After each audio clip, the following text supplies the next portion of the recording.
Hello everyone. Today we will discuss about vital statistics. What is vital statistics? And इसके अंदर हम किसके बारे में स्टडी करते हैं? तो वाइटल स्टैटिस्टिक्स ह्यूमंस की लाइफ इवेंट के साथ डील करता है, such as birth, death etcetera. आइए इसको हम जानते हैं. It is a quantitative data about population vital event such as birth, death, marriage, health and etcetera. Sir Arthur Newsholme ने भी वाइटल स्टैटिस्टिक्स को डिफाइन किया है as the whole study of mankind is affected by heredity और environment in so far as the result of this study can be arithmetically stated. उन्होंने बताया है कि जो मैनकाइंड होते हैं उनके जो लाइफ इवेंट होते हैं जैसे कि बर्थ, डेथ, वो हेरिडिटी एंड इन्वायरमेंट के अकॉर्डिंग चेंज होते हैं. उनके डाटा को हम कलेक्ट करके उनके बारे में स्टडी करते हैं. According to him, vital statistics forms perhaps the most important branch of statistics as it deals with mankind in the aggregate. It is the science of number applied to the life history of communities and nation. उनके according vital statistics एक important branch है statistics की क्योंकि ये mankind के साथ deal करता है. Now we will discuss usages of vital statistics. Vital statistics का यूज़ कहाँ कहाँ पर होता है? तो सबसे पहले इसका यूज़ हम बर्थ एंड डेथ रेट को स्टडी करने में कर सकते हैं. सेकेंड, लाइफ टेबल को कंस्ट्रक्ट करने में वाइटल स्टैटिस्टिक्स का यूज़ होता है. थर्ड है preparing health indicator such as infant mortality rates, neonatal mortality rate, maternal mortality rate etcetera. Now there are some points we will discuss in detail. First है study of population trend. अलग अलग region में birth rate और death rate different होता है. Vital statistics की help से हम उस रीजन की पॉपुलेशन ट्रेंड को स्टडी कर सकते हैं. Vital statistics reflect the changing pattern of the population of any region, community or country in terms of number of birth, death, marriage.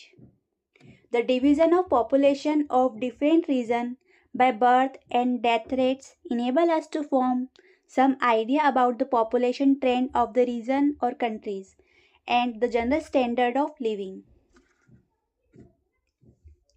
If birth rate is greater than death rate, there is an increasing trend of population, and if birth rate is less than death rate, there is a decreasing trend of population. Second है used in public administration. Birth rate और death rate को से public administration को किसी भी country की economic को evaluate कर सकते हैं और वहाँ के डेवलपमेंट प्रोग्राम्स क्या क्या होना चाहिए उसकी प्लानिंग कर सकते हैं. The study of population movement, that is population estimation, population projection, and other allied studies together with birth and death statistics according to age and sex distribution provides any administration with fundamental tools which are indispensable for the overall planning and evaluation of economic and social development programs. Third है used in research. Mortality and natality statistics research में help करते हैं. Vital statistics are also used in research area. Mortality and natality statistics also provide guide posts for use by the researchers in medical and pharmaceutical profession. Fourth, use in operating agencies. The facts and figure relating to birth, death, marriage are of extreme importance to various official agencies for a variety of administrative purpose. Vital statistics का use operating agencies में भी किया जाता है. Fifth, mortality statistics serves as a guide to the health authorities for sanitary improvements, improved medical facilities and public cleanliness. Sixth, used in life insurance. Life insurance based on mortality और life table. Vital record जो होते हैं वो सारे possible factors जो होते हैं mortality के, डेथ के, वो कंट्रीब्यूट करते हैं। The whole of actuarial science, including life insurance, is based on the mortality or life table. The vital record concerning all possible factors contributing to death in various ages are indispensable tools in all the life insurance schemes. अभी तक हमने देखा vital statistics क्या होता है, उसके अंदर हम किस चीज़ के बारे में स्टडी करते हैं और उसके अलग अलग फील्ड में क्या क्या यूजेस है। Now we discuss method of obtaining vital statistics. Vital statistics के लिए दो मेथड होती है, फर्स्ट है registration method and second is census method. Registration method को डिटेल में डिस्कस करते हैं। रजिस्ट्रेशन मेथड के अंदर हमें बर्थ का अलग अलग प्लेसेस में, जैसे हॉस्पिटल्स होते हैं, वहाँ पर जब किसी बच्चे का जन्म होता है तो वहाँ पर उनके बर्थ की डिटेल्स को रजिस्ट्रेशन किया जाता है। जब किसी की डेथ होती है तो उसको रजिस्टर किया जाता है, जिससे हमें उस पर्टिकुलर पर्सन की एज क्या थी, उनका सेक्स क्या था, उनका रिलीजन क्या था, इनके बारे में इंफॉर्मेशन मिल सकती है। तो इसको डिटेल में देखते हैं। The most important source of obtaining vital statistics data is the registration method, which consists in continuous and permanent recording of vital events pertaining to birth, death, marriage, migration, etc.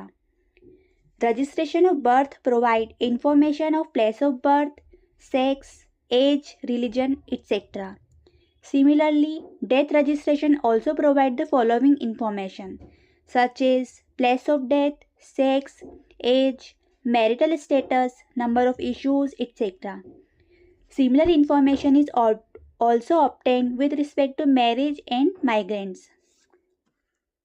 Now, demerits of registration method.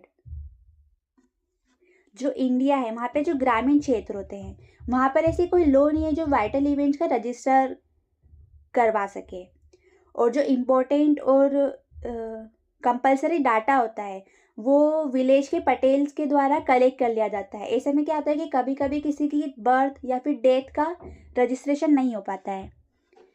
In India, in rural area, there is no legislation law which make the registration of vital event, that is birth, death and marriages, and reporting of epidemic compulsory, and the requisite information is collected by village patel under the administrative order of the government. Consequently, a number of death and birth are likely to unregistered in rural area. The law in respect of registration varied from state to state. Now the second method is census method. Census method के अंदर हमने देखा कि हर country में एक population census होता है 10 साल के इंटरवल में। उसी से हर पर्सन का जो सारी इंफॉर्मेशन होती है वो कलेक्ट की जाती है। Almost in all the country all over the world population census is conducted at regular interval of time, usually 10 years. Census consists of complete enumeration of population of a particular area under studies and collecting information from individual regarding age, sex, marital status, occupation, religion, and other economic and social characteristics. Now, demerits of census method. इसका main drawback ये है कि जब भी हम census method से किसी के डाटा को कलेक्ट करते हैं तो वो हमें सिर्फ सेंसस ईयर का डाटा प्रोवाइड करती है, बाकी जो 10 साल का इंटरवल होता है उसके बारे में हमें कोई इन्फॉर्मेशन नहीं मिल पाती है।